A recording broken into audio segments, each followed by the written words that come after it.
Eskerrik asko, sailburu. Gaurko jardunalari ekiteko beraz, sailburuak irekira egin ostean, gaurko egunaren programa diptiko batean jaso izango zenuten, emailez ez bada ere eskuan izango duzu dagoeneko, jakin badakizue dagoeneko gaur 3 ponentzia izango ditugula, goizeko lehenengo zatean, 11:30 aldera arte, eta ondoren kaferako etentxo bat egin ostean 12:00 itzuliko garela, eta handi bueltan 3 esperientzia honen berri izango duzuela. Horixe da gaurko programa, esan bezala, hortxe atzean goiburua, familia, eskola eta komunitatearen arteko harreman esparrua goiburupean. Heldi zaigun beraz, hain zuzen ere gaiari, lehenengo ponentziara etorriko gara, izan ere irakaslei, zuoi, asko eta asko zuei, ahalduntzeko tresnak eskaini nahi dizkie lehenengo hizlariak. Irakasle eskaini nahi dizkie ahalduntzeko tresnak. Bai baitakigu irakasleak ezinbesteko direla euskararen erabilerarako eremu seguruak sortzeko zeregin horretan. Nola indartu espazio horietan euskara badaukaten ikasleen papera eta nola erakarri eta erabilera sustatu areagotu euskal hiztun berri direnen artean. Hori izango litzateke ponentzia honetako lehenengo galderatako bat, eta bigarrena zein aukera zabaltzen diren, aurretik aipatutako lan hori, erakarpen lan hori, eremu hori sortzeko lan hori ondo egiten bada, zein aukera zabaltzen diren. Eta zuen baimenarekin Marina Masalle aurkeztuko dizuet, eta zuen baimenarekin katalanez ere saiatuko naiz. Marina Masalle ens parlarà a continuació del paper del professorat en l'apoderament lingüístic, en aquest cas en basc, entre joves de diferent origen lingüístic, un paper generador d'oportunitats com el de la cohesió social superant desigualtats. Beraz, Marina Masalle gaur gurekin, datorrela Marina. Lehenengo ponentzia gazteleraz izango da, primera ponencia de Marina Masalle en castellano, el papel del profesorado en el empoderamiento lingüístico, superar desigualdades desde el aula. Bera, dakizuen bezala, filologo eta ikerlari kataluniarra da, eta bere lan esparrua katalanaren baitan egin du.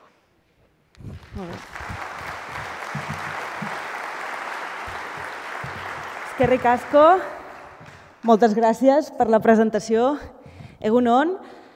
Bien, estoy muy contenta de estar aquí hoy con vosotros hablando de uno de los temas que me interesan, que son las desigualdades y concretamente las desigualdades lingüísticas y cómo desde las aulas, y no solamente desde las aulas, sino desde fuera de las aulas, es decir, desde una perspectiva de comunidad educativa, podemos contribuir a revertirlas y a superarlas. Hoy hablaremos de desigualdades lingüísticas, de qué son, a quién afectan y cómo podemos superarlas. Antes de empezar, es importante que tengamos en cuenta una cosa que para muchos es obvia, pero que a veces de tan obvia nos olvidamos, que es que la lengua es mucho más que un instrumento de comunicación. Cuando alguien nos diga las lenguas son solo para comunicarse, ya mejor ponerse en guardia porque probablemente lo que va a decir después será algún tipo de afirmación que reafirmará las jerarquías lingüísticas entre lenguas dominantes y lenguas minorizadas. Porque ¿qué pasa? Si las lenguas son solo instrumentos para comunicarse, con las lenguas dominantes ya tenemos suficiente. Si tú niegas el valor identificador de la lengua, niegas también las jerarquías entre lenguas, es decir, entre hablantes. ¿Por qué? Porque si son solo herramientas para comunicarse, pues si nos entendemos todos, las otras lenguas, las lenguas que no son las dominantes, sobran. Por lo tanto, sabemos que la lengua es, sí, una herramienta para comunicarse, pero es muchas otras cosas. Por ejemplo, es una práctica social que está imbricada en las relaciones de poder, esto me lo pondré aquí, así, en las relaciones de poder y en la construcción de desigualdades. La lengua está por ahí, no es la causa, pero está por ahí. Es también un elemento que posiciona socialmente, es decir, la manera como hablas, la lengua, pero también cuestiones de registro, cuestiones de variedades dialectales, indican quién eres y también quién no eres, que también es muy importante, en las dinámicas sociales. Por lo tanto, la lengua te posiciona. La lengua es identidad social. Y finalmente, la lengua es un recurso que facilita el acceso a otros recursos que pueden ser económicos, trabajos, por ejemplo, sociales, el hecho de pasar a formar parte de círculos de socialización que tú puedes encontrar atractivos, y también de acceso a recursos simbólicos, ¿vale? Los que tienen que ver, por ejemplo, con el arraigo, con el hecho de sentirte miembro de una sociedad, de una comunidad. Por lo tanto, la lengua es mucho más que un código para comunicarse. ¿Qué pasa en los contextos pues, como los de Cataluña, como los del País Vasco, en los que hay un contexto de multilingüismo con, en este caso, dos lenguas oficiales, pero en los que una de estas lenguas es una lengua históricamente minorizada, por lo tanto, es una lengua subordinada. Aquí las desigualdades se manifiestan de dos maneras. Por un lado, los hablantes de la lengua subordinada, en este caso el euskera. A pesar de la oficialidad, ¿no?, y a pesar de tener teóricamente los derechos garantizados, lo que nos encontramos es que estos hablantes no siempre pueden utilizar el euskera, en este caso, con total libertad. Muchas veces tienen pues, agravios, dificultades para hablar la propia lengua en el propio territorio. Por lo tanto, no están en pie de igualdad con los hablantes, en este caso de castellano, como lengua dominante.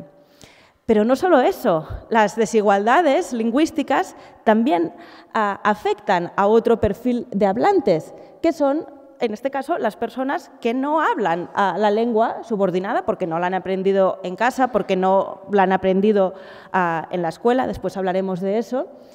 ¿Qué pasa en estos casos?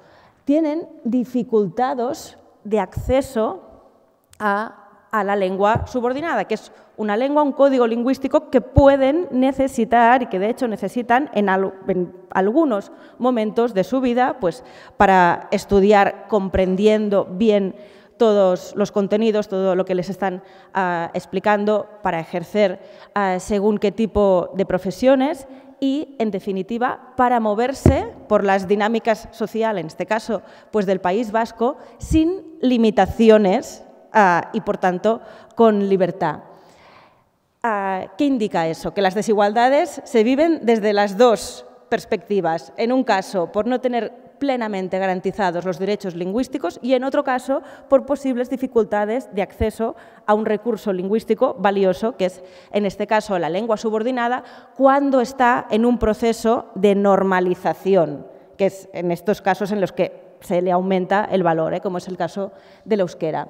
Por lo tanto, cualquier proyecto de normalización lingüística tiene que orientarse hacia la doble emancipación, tanto de los hablantes de la lengua subordinada como de las personas que no la hablan, pero tienen que empoderarse para acabar siendo hablantes activos de esta lengua. ¿Por qué las desigualdades lingüísticas importan? Yo soy muy partidaria de hacer entrar la perspectiva lingüística dentro de los ejes de opresión y, por lo tanto, de emancipación. Entender la lengua como una parte más de lo que se suele llamar interseccionalidad.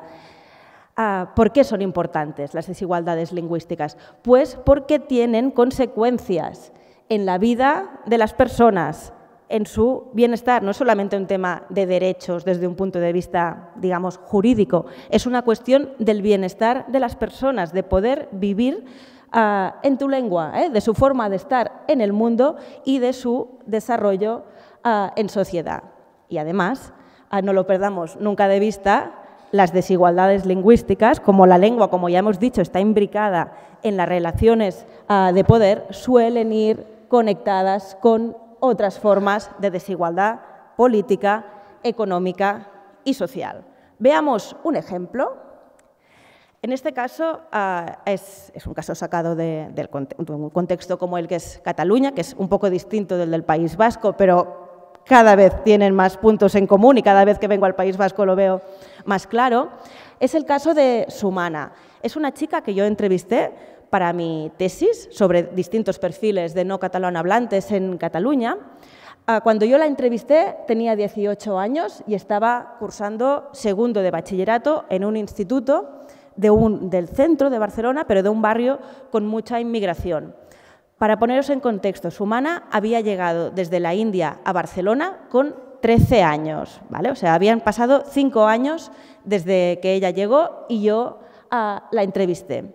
Y ella, en la entrevista, me contaba eso, ¿eh? Fijaos que mezcla mucho catalán y castellano, pero es que veréis las circunstancias en las que he aprendido estas lenguas.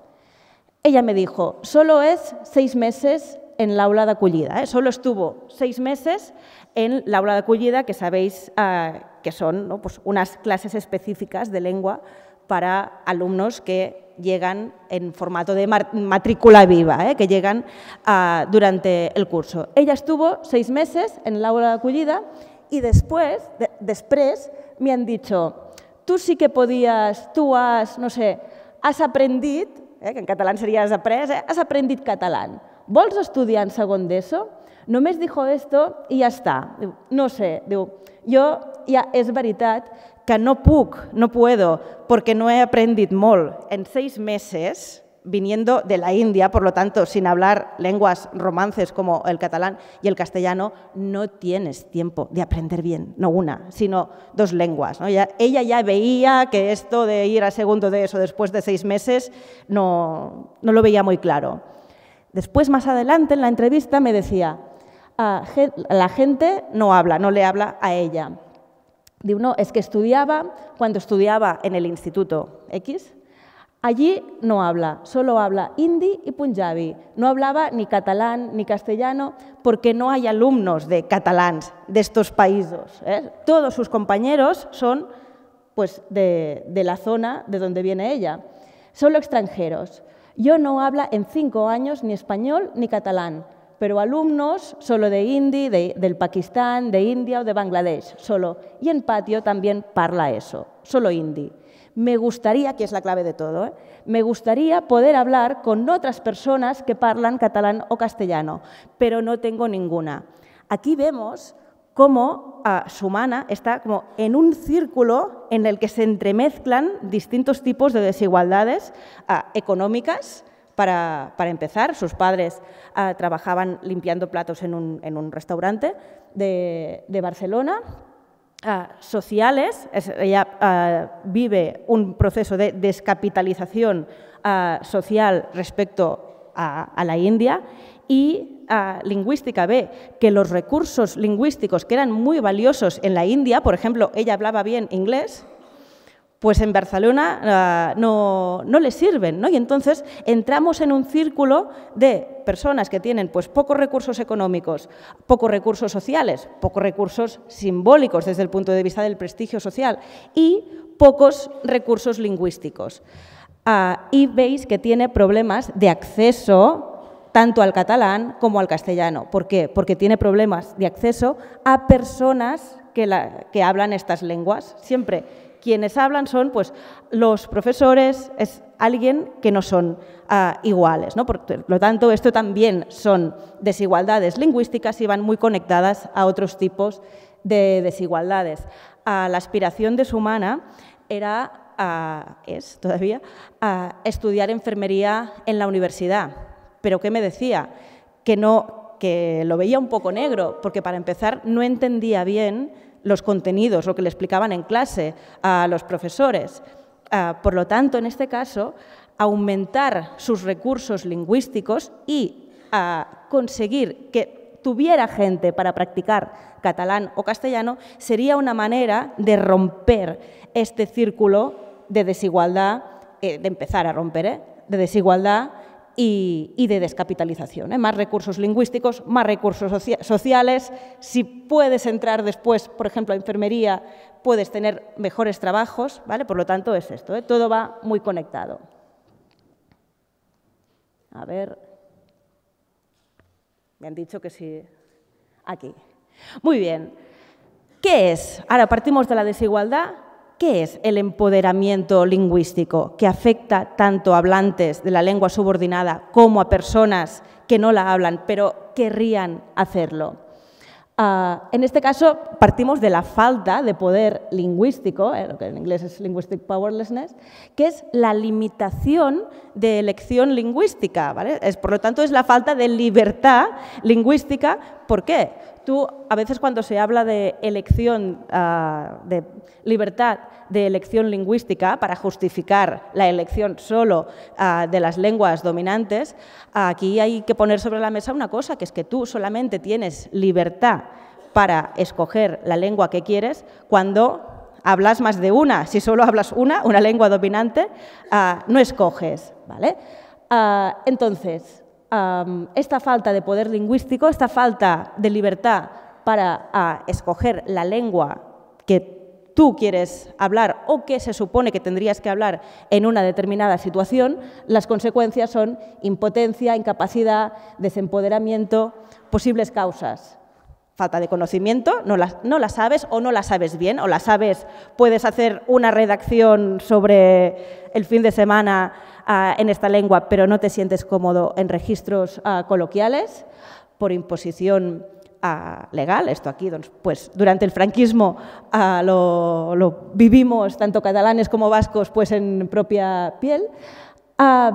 Falta de disponibilidad lingüística de las organizaciones. Esta es la principal causa hoy en día. Hoy en día, en principio, tenemos los derechos más garantizados que en épocas pasadas, pero aunque tú, en teoría, tengas el derecho de hablar en vasco o en catalán en todos los sitios, si el otro no tiene el deber de entenderte, tú ya puedes ir hablando, que si los otros no tienen el deber de entenderte, pues no podrás ejercer estos derechos. Por lo tanto, en el caso de las organizaciones, es decir, comercios, instituciones, etcétera, es igual de importante que a la cuestión legal para garantizar estos derechos lingüísticos, y en algunos casos hay también impedimentos ideológicos. A veces se produce en algunos perfiles de personas que no hablan la lengua minorizada una especie de autobloqueo al acceso a la lengua, en el sentido de no, a mí no me hables en euskera que no lo entiendo, o no me hables en catalán que no lo entiendo. Por lo tanto, de esta forma tú te autobloqueas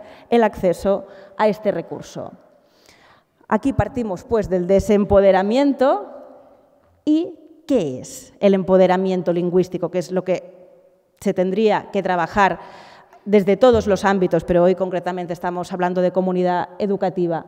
Pues es el proceso mediante el cual las personas, individuos o colectivos adquieren confianza, herramientas, derechos y oportunidades para utilizar una lengua con seguridad, reconocimiento, eficacia en todos los ámbitos de la vida social. Para esta definición me ha ayudado ChatGPT, que ha sido la definición que más me ha convencido de todas las que he encontrado sobre empoderamiento lingüístico. Por lo tanto, recursos, oportunidades de uso para poder utilizar la lengua en espacios seguros, ¿vale? Con seguridad, ahora hablaremos de ello, con reconocimiento, y esto vale sobre todo para las personas que son nuevos hablantes de la lengua.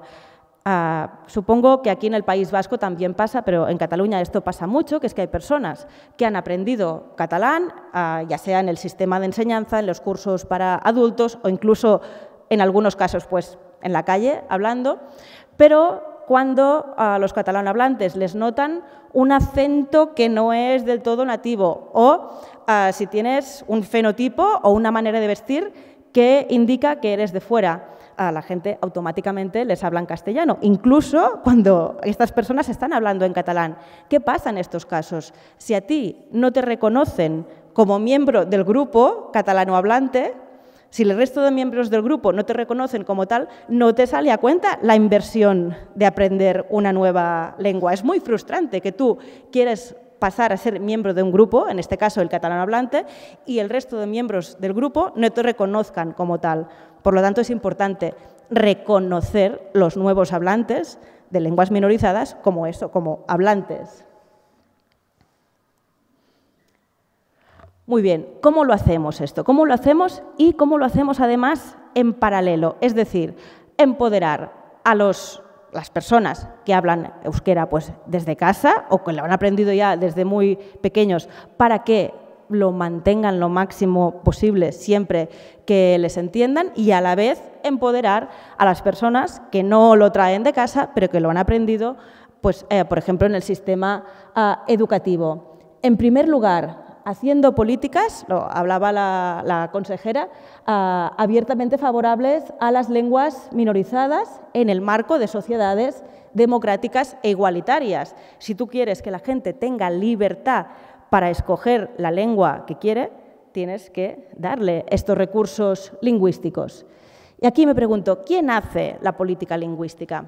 Pues mucha gente, ¿eh? A veces, por lo menos en Cataluña, a veces nos movemos en la dicotomía de que o todo lo hacen las instituciones, que todo depende de la Generalitat y, por lo tanto, si la cosa no funciona, solo se critica a la Generalitat, y después algunos sectores se van al otro extremo, que es que el catalán, el lema es un poco el catalán depende de ti, ¿no? Como muy centrado en el individuo y tú representa que tienes que ponerte como la capa de superhéroe lingüístico y hablar catalán siempre en todos los sitios. Y entonces esta dicotomía instituciones-individuo muchas veces no acaba de funcionar. ¿Qué nos dice la investigación sociolingüística? Que los cambios significativos en usos de la lengua se dan en el día a día, en las relaciones y en los vínculos que tú tienes con la gente con la que estudias, con la que trabajas, con la que te vas a practicar deporte, con la que te vas de excursión. Por lo tanto, la partida importante se juega en la vida cotidiana. ¿Por qué el euskera o el catalán se han mantenido a lo largo de la historia a pesar de etapas de prohibiciones, represión, etcétera? Pues porque la gente lo hablaba en el día a día. Por lo tanto, la partida se juega en la vida cotidiana y en las personas con las que tienes relación en tu día a día. Por lo tanto, estas políticas, ¿qué tienen que hacer? Garantizar los derechos de los hablantes de la lengua subordinada en todos los ámbitos. Esto también incluye la disponibilidad lingüística de las organizaciones para garantizar realmente estos derechos. ¿Y qué pasa esto? Estos derechos implican unos deberes por parte de los hablantes de las lenguas dominantes, lo que decíamos. Tú, el papel ya te puede garantizar tu derecho a hablar euskera, que si el otro no te entiende es papel mojado, ¿no? Por lo tanto, estos derechos implican unos deberes por parte de los hablantes de las lenguas dominantes, que es sencillamente, como mínimo, entender la lengua subordinada. Pero esto también implica la segunda parte, lo que decíamos antes, asegurar el acceso a la lengua minorizada. Y eso implica asegurar el acceso a las personas que la hablan y a los entornos en los que se habla. Hay que generar muchos más espacios facilitadores del uso del euskera. Quien vaya allí sepa que allí puede hablar euskera con tranquilidad y poner en práctica los recursos que puede haber adquirido en el aula y ponerlos en práctica fuera del aula y en comunidad. Y aquí hay un amplio potencial del ámbito educativo, formal, no formal e informal, para crear estos espacios. Ahí. Muy bien. Empoderar para utilizar más euskera. No hay nadie que llegue a un sitio sin hablar nada de la lengua y pase de no hablar nada a hablarlo de forma habitual. ¿Cuál tiene que ser la aspiración? Conseguir que todos los hablantes utilicen más el euskera en función de su punto de partida. Es decir, que los que no lo hablan nada empiecen a hablarlo un poco, que los que lo hablan un poco vayan cada vez más, avancen hacia usos más bilingües, que los que hacen usos más bilingües avancen hacia usos cada vez más predominantes del euskera y que los que hacen usos habituales y predominantes del euskera avancen hacia usos que impliquen mantener la lengua siempre que te entiendan, ¿vale? Por lo tanto, los objetivos tienen que ser siempre progresivos. Multiplicar los entornos facilitadores del uso del euskera. Pueden ser espacios ya existentes, espacios en los que tú sepas que allí se habla euskera, o creados ad hoc para practicar la lengua. Los objetivos tienen que ser explícitos, que son revertir la minorización lingüística y a la vez la segregación social, para que no haya casos como los de Sumana, O sea, la cuestión lingüística, o sea, la política lingüística de promoción de las lenguas minorizadas y la cohesión social tienen que ir siempre, siempre, siempre de la mano para conseguir estos procesos doblemente emancipadores. De un lado, para los hablantes de lenguas subordinadas y del otro, para los que no los hablan, pero quieren este recurso lingüístico para circular socialmente sin limitaciones. Importantísimo, conseguir vínculos entre distintos perfiles de hablantes, es decir, hablantes de toda la vida, para entendernos, y nuevos hablantes, si puede ser, a partir de retos, intereses y objetivos comunes. ¿Qué tiene de importante el vínculo? Que generas una emoción positiva relacionada con esta lengua. Yo, en el caso de mi tesis doctoral, estudié esto, distintos perfiles de no catalanohablantes, y uno de los perfiles que estudié fue el de las personas que vinieron desde Andalucía, Extremadura, desde otros lugares del Estado español a Cataluña durante el siglo XX. Los que yo entrevisté no hablaban catalán, porque el tema era no catalanohablantes, pero si no mirabas la historia solo del individuo, sino que mirabas la historia familiar, veías que los que desde un punto de vista familiar, sus hijos, sus nietos, habían adoptado el catalán, eran, en primer lugar, los que habían avanzado socialmente en Cataluña desde un punto de vista de las condiciones materiales de vida, ¿vale? O sea, los que vivían mejor cuando yo los entrevisté que no cuando llegaron, y al mismo tiempo, y va muy relacionado, a los que tuvieron vínculo, contacto con catalanohablantes habituales, ya fuera, pues, en el caso de actividades extraescolares, en el lugar de trabajo. Es decir, cuando hay un vínculo con estos catalanohablantes, es cuando los hijos y los nietos de la inmigración española adoptaron el catalán. Yo siempre lo digo, tú cuando te identificas con una lengua o con una sociedad, no hay nadie o muy poca gente y muy ideologizada que se identifique con Cataluña como país o con el catalán en mayúsculas como lengua. Tú te identificas con gente de carne y hueso con los que tienes un vínculo, y es aquí cuando tienes una motivación real para hablar su lengua.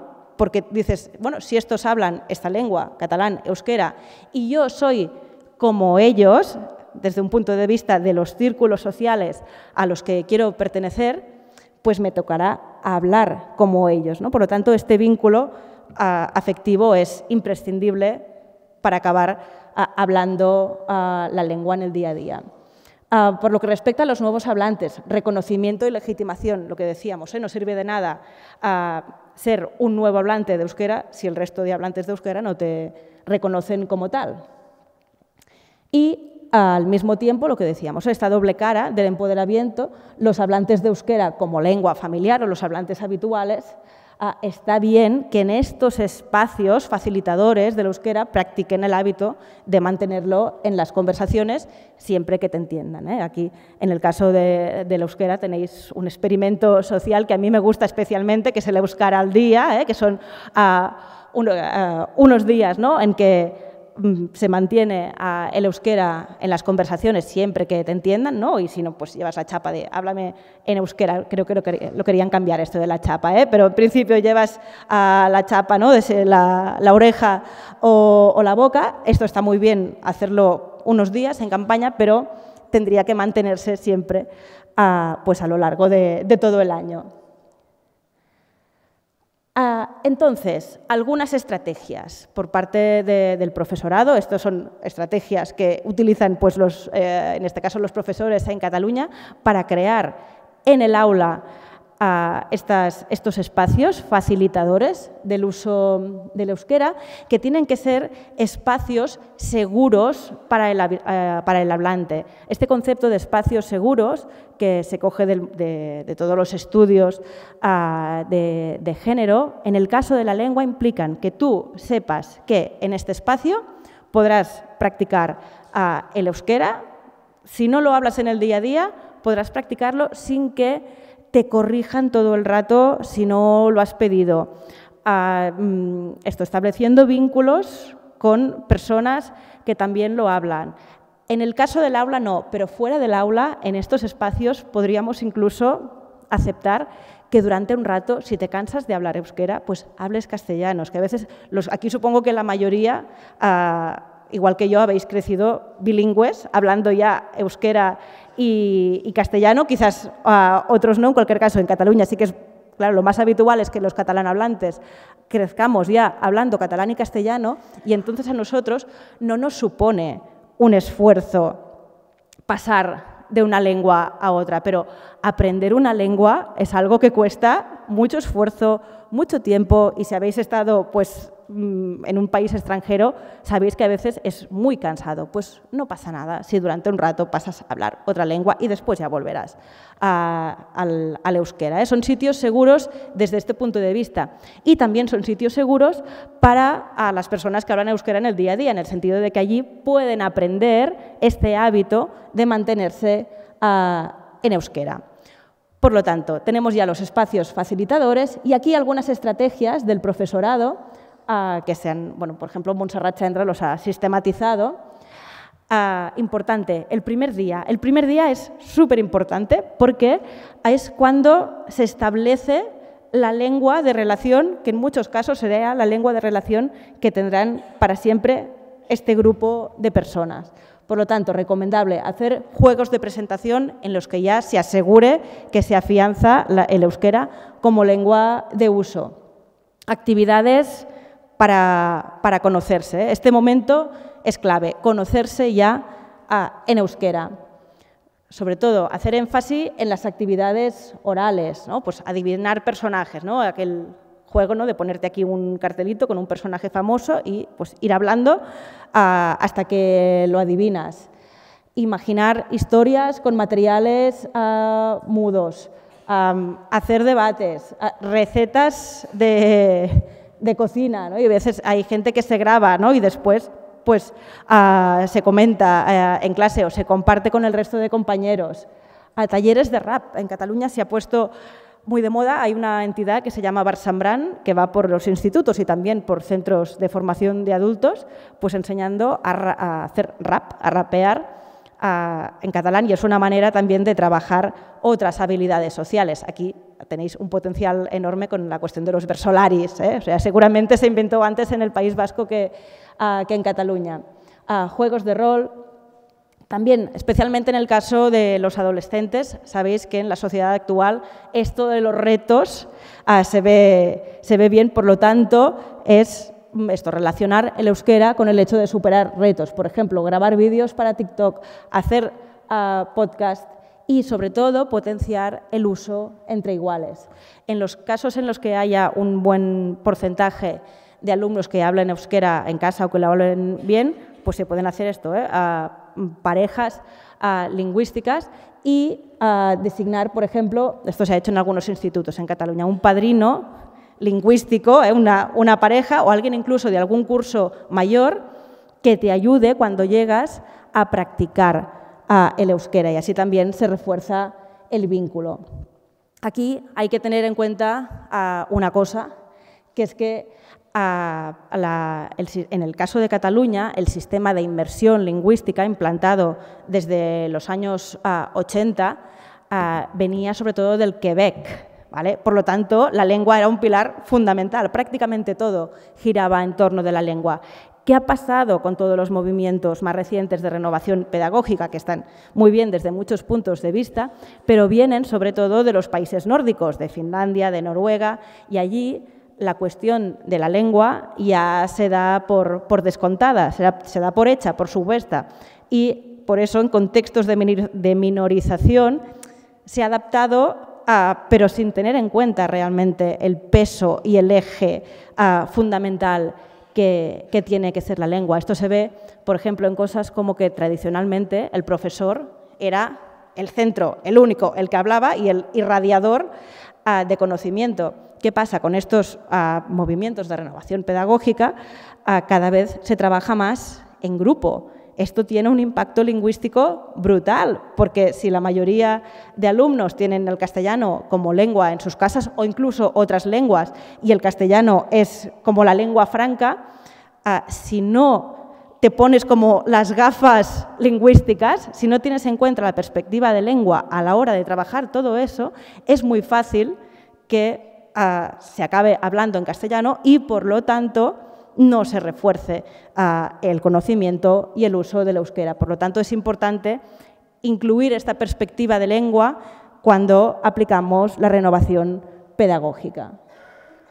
Y, finalmente, aquí un testimonio de una actividad, en este caso era de cursos para adultos, pero de cómo crear estos espacios seguros para el uso, en este caso del catalán, unos espacios seguros en los que se refuerzan conocimientos de la lengua, hábitos de uso, prácticas orales y vínculo entre personas que la hablan habitualmente y personas que la están aprendiendo. Aquí, en este caso una profesora de catalán del Consorci por la Normalització Lingüística, nos decía en una entrevista que hicieron una actividad muy exitosa. Un grupo de teatro entre alumnos de catalán y personas de un grupo de teatro que había pues, en el pueblo donde se hizo esta actividad, este vínculo. Hicieron un grupo de teatro entre no catalanohablantes o gente que lo estaba aprendiendo y personas del grupo de teatro amateur que hablaban catalán habitualmente. Y la idea era pues, que las personas pues, extranjeras de las clases y de los participantes del voluntariado por la lengua, de las parejas lingüísticas, hacer un grupo de teatro, también con el apoyo de personas voluntarias que estaban en el mundo del teatro amateur. Claro, ¿qué se conseguía con eso? Se conseguía un vínculo brutal, porque en los ensayos todas las consignas, instrucciones que daban los voluntarios que lo llevaban, pues eran en catalán coloquial, justamente.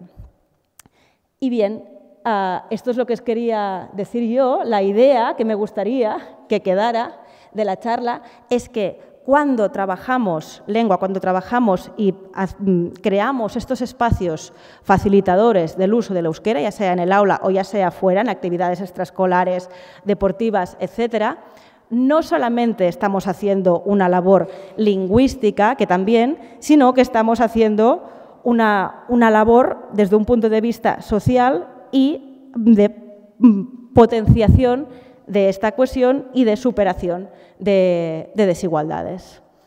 Y esto es lo que quería decir. Eskerrik asko.